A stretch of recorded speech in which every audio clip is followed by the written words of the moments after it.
So producer గారు first ఈ story విన్నప్పుడు అసలుకి ఎలా ట్రస్ట్ చేశారు మీరు? What happened? Did I miss? ఎత్తి కూడా అక్కడ స్టార్ట్ చేయాలి.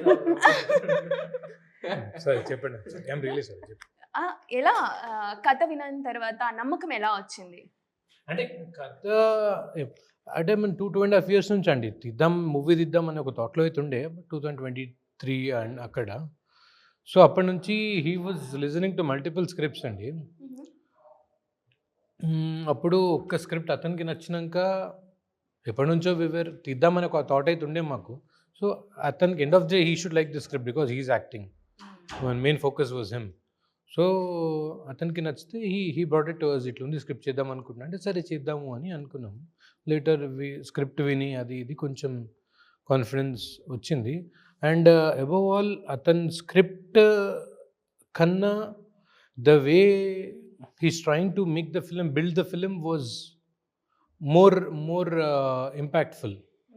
ఎందుకంటే ఏదో స్క్రిప్ట్ ఉంది చేతిలో తీద్దాము అని లేకుండే అతని దగ్గర ఉన్న స్క్రిప్ట్ ఒక 500 మెంబర్స్కి అంటే ఒక 50-60 గ్రూప్గా మల్టిపుల్ ప్లేసెస్ నుంచి పిలిచి స్క్రిప్ట్ వినిపించి వాళ్ళు చెప్పిన సజెషన్స్ తీసుకొని general audience because end of they have to watch the movie వినిపించి ఆ చేంజెస్ చేసుకొని ఫైనల్లీ ఒక స్క్రిప్ట్ రెడీ చేసుకొని then we went on for shooting. So that process was nice. అతను ఒక్కడే కాకుండా మేము నలుగురమే కాకుండా ఒక group of people movie lovers వాళ్ళ సజెషన్స్ తీసుకొని చేసిన మూవీ ఇది. నేనంటే డైరెక్టర్ అండ్ హీరో ఆయన కాబట్టి నలుగురు అన్నాను. మీరెవరు నలుగురు అని చెప్పేసి మెన్షన్ చేశారు? అంటే మా రైటర్ ఉన్నారు కదండి. రైటర్ ఉండే అండ్ బిఫోర్ దిస్ ఇతను డైరెక్ట్ చేయకముందు there was another director movie. కాకపోతే కొంచెం అంటే ఈ కుడ్ నాట్ మాకు కొంచెం అతని డైరెక్షన్ కొంచెం మాకు సెట్ కాక our expectation was different. So కొంచెం సెట్ కాలేదు. షూట్ ఏమైనా స్టార్ట్ అయిందా? ఆ తర్వాత వెళ్ళిపోయారా? తర్వాత that's what I am saying 20 days shoot అయింది.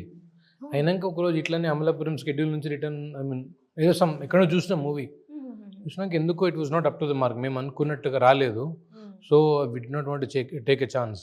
అట్లా మళ్ళీ మొత్తం మూవీ స్ట్రెచ్ చేసి 3 months గ్యాప్ తీసుకొని రిలాక్స్ అయ్యి 3 months గ్యాప్ తీసుకొని మళ్ళీ ప్రాపర్గా కూర్చొని మళ్ళీ స్టార్ట్ చేసినాం షూట్ ఫ్రెష్గా న్యూ.